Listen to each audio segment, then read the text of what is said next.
بسم اللہ الرحمن الرحیم، السلام علیکم ورحمۃ اللہ وبرکاتہ۔ پاکستان میں وہ کام ہو گیا ہے جو 75 سال سے کبھی کسی میں کرنے کی ہمت نہیں ہوئی۔ آج تک ہر کسی نے بیک اینڈ پہ ڈیلیں کرنے کی کوشش کی ہے، لیکن مسئلوں کا حل نکالنے کی کسی نے کوشش نہیں کی۔ وہ خط جس نے تہلکہ مچا دیا ہے پاک فوج کے سپریم کمانڈر کو، جو خط لکھا ہے عمران خان نے، وہ میں آپ کو سناتا ہوں۔ آپ کو ساتھ کچھ مناظر دکھاتا ہوں جو عبرت پکڑنے کے ہیں۔ یہ ذرا چیک کریں۔ روز آپ کو یہاں سے نکلتا ہوا نظر آتا ہے نواز شریف، پھر صحافیوں کا ایک جمگٹھا ہوتا ہے، تو یہاں باہر لکھا ہوا ہے "یو کانٹ کل آئی کے"، نیچے چور لکھا ہوا ہے۔ عوام غصے میں ہے۔ یہ دنیا کے جس کونے میں جائیں گے عوام غصے کا اظہار کرے گی۔ وہاں پہ ایک پاکستان کی گلوری کا وقت تھا۔ آپ نے یہاں پہ اپنے امپورٹڈ جوکر کو ڈھونڈنا ہے۔ یہ ہے تصویر جہاں پہ شہباز شریف گئے ہوئے ہیں کلائمیٹ چینج کی میٹنگ کرنے ایجپٹ، اور یہاں دیکھ لیں آپ یہ۔ اب میں آپ کو دکھاتا ہوں، آپ کو ڈھونڈنے میں مسئلہ ہوگا کہ آپ کا امپورٹڈ جوکر کہاں پہ کھڑا ہے۔ وہ پیچھے، سب سے پیچھے ٹھگنا ہمارا کھڑا ہوا ہے، پوری قوم کو ذلیل کروا رہا ہے، لیکن میں نے اس بات پہ یہ لائن نہیں لکھی کہ اس نے پوری قوم کو ذلیل کروایا ہے۔ دیکھیں، یہ بندہ 22 کروڑ کی نمائندگی کر رہا ہے، بے شک ہم اسے تسلیم کرتے ہیں یا نہیں، لیکن دنیا میں تو یہ نمائندگی کر رہا ہے۔ آپ اس بندے کی حرکتیں دیکھیں، پھر میں آپ کو بتاتا ہوں۔ یہ دیکھیں ذرا، ایک ہیڈ آف اسٹیٹ سے کس طرح بات کر رہا ہے۔ آپ نے یہ سننے ہیں جملے اس کے۔ چیریٹی سے یہ موو کر رہے ہیں فارن آفس کو بتا دیں گے کہ 1 دسمبر یہ آنا چاہتے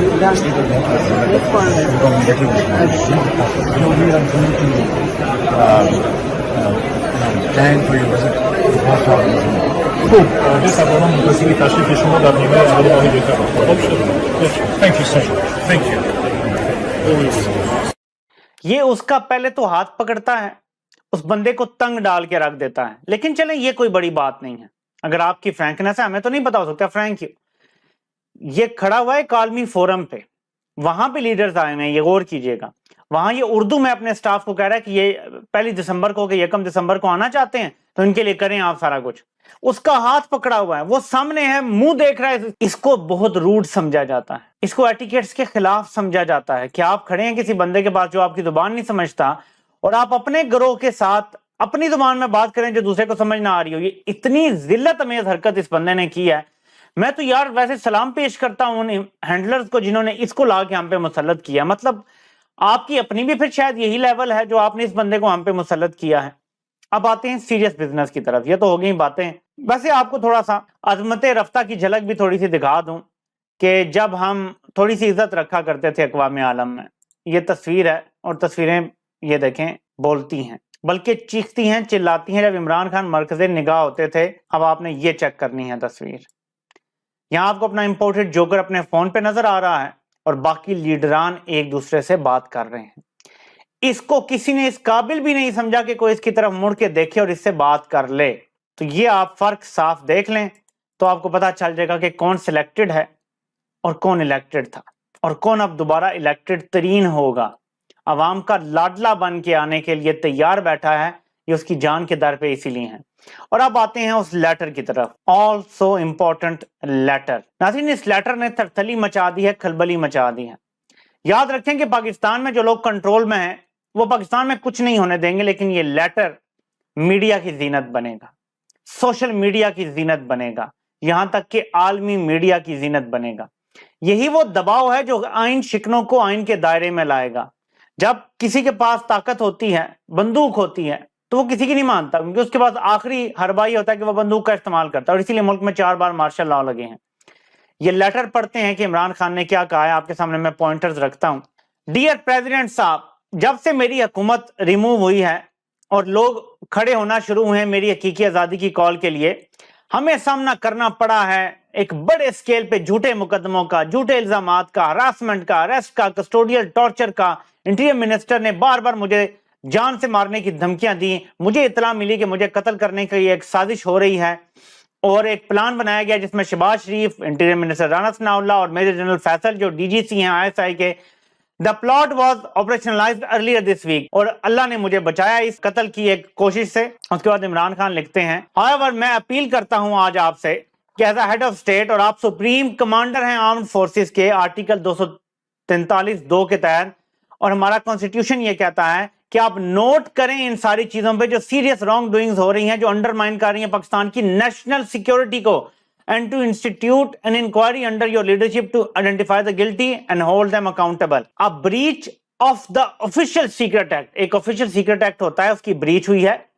میری وہ بات جو army chief, D G I S I اور میرے درمیان سیکیور لائن پہ تھی وہ لیک کی گئی، تو پتہ کریں کہ وہ کون ہے جو یہ ریکارڈنگ کرتا ہے، کیونکہ یہ نیشنل سیکیورٹی کا مسئلہ ہے ہائیسٹ لیول پہ۔ تو یہ کس نے کیا؟ نمبر 2، وہ کہتے ہیں کہ جو ایشو تھا سائفر کا، اس میں ایمبیسڈر نے وہی بات لکھ کے کوٹ ان کوٹ بھیجی جو امریکہ نے اس کو دھمکی دی وہاں بیٹھ کے۔ نیشنل سیکیورٹی کمیٹی کی میٹنگ نے اس کی کہا کہ یہ ایک مداخلت ہے، ڈیمارش کیا گیا۔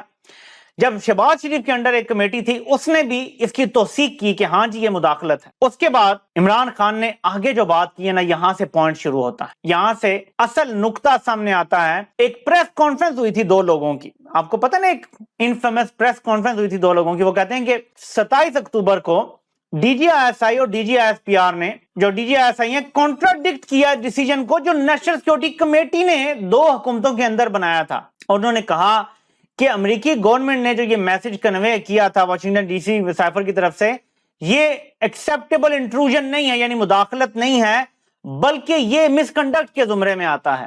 یہ سوال کا جواب ہمیں چاہیے، 2 ملٹری کے بیوروکریٹ کس طرح پبلکلی یعنی عوام میں آ کے کانٹراڈکٹ کر سکتے ہیں نیشنل سیکیورٹی کمیٹی کی جو فیصلہ ہے اس کو؟ اس سے ایک اور سوال پیدا ہوتا ہے کہ جو ملٹری کے بیوروکریٹس ہیں، یہ جان بوجھ کے جھوٹا بیانیہ کیوں بنا رہے ہیں؟ D G I S I اور D G I S P R کو عمران خان ملٹری بیوروکریٹس کی طرح مخاطب کر رہے ہیں کہ یہ ملٹری کے بیوروکریٹس ہیں۔ پھر آگے کہتے ہیں کہ اس سے جڑے ہوئے 2 اور سوالات ہیں۔ نمبر 1، پاکستان کی جو ٹاپ کی ایجنسی ہے اس کا ہیڈ کیسے آ گیا پبلک میں پریس کانفرنس کرنے کے لیے؟ نمبر 2 ملٹری کے بیوروکریٹس ایک اتنی زیادہ پولیٹیکل پریس کانفرنس کیسے کر سکتے ہیں جس میں وہ پاکستان کے سب سے بڑے لیڈر کو، یعنی جو لارجسٹ پارٹی کا لیڈر ہے اور perhaps the only political party جو ہے، اس کے لیڈر کو کیسے ٹارگٹ کر سکتے ہیں اتنی پولیٹیکل پریس کانفرنس کر کے؟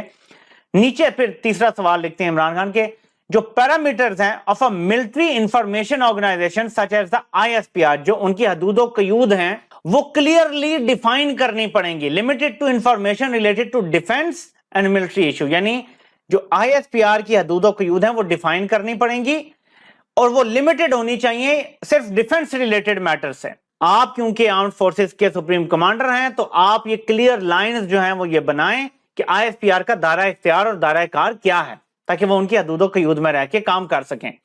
آگے لکھتے ہیں، Mister President, you are the head of the Islamic Republic of Pakistan and you must protect its democracy and its institution، یعنی آپ ہیڈ ہیں، آپ اس کی جمہوریت کو اور اس کے اداروں کو بچائیں۔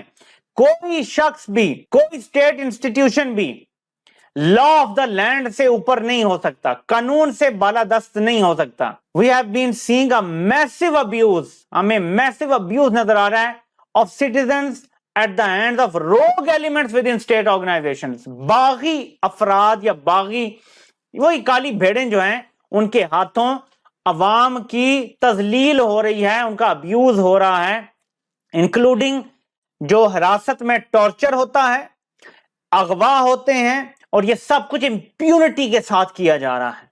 اس کے بعد لکھتے ہیں عمران خان کہ آپ یہ آفس ہولڈ کرتے ہیں اسٹیٹ کا، اور میں آپ سے ریکویسٹ کرتا ہوں کہ اس ابیوز آف پاور کو سٹاپ کروائیں، اور یہ جو وائلیشنز ہو رہی ہیں ہمارے لا کی، ہمارے آئین کی، اس کو بھی آپ سٹاپ کروائیں، اور ہمارے فنڈامنٹل رائٹس جو ہیں آئین کے مطابق جو ہر شہری کو ملتے ہیں اس کو پروٹیکٹ کریں۔ یہ عمران خان نے خط لکھا ہے، یہ سویلین بالادستی کا آغاز ہے پاکستان میں میرے پاکستانیوں۔ یہ وہ لیٹر ہے جو آؤٹ لائن دے رہا ہے کہ عمران خان جب اقتدار میں واپس آئیں گے تو ہر کسی کی حدود و قیود طے ہوں گی۔ یہ میں آپ کو اس لیے نہیں بتا رہا کہ وہ اور زیادہ عمران خان پہ جان لیوا حملہ کر دیں، یہ میں آپ کو اس لیے بتا رہا ہوں کہ جان لیوا حملہ کرنے کی وجہ یہ ہے، اور آپ کو پتا ہونا چاہیے تاکہ آپ دفاع کر سکیں۔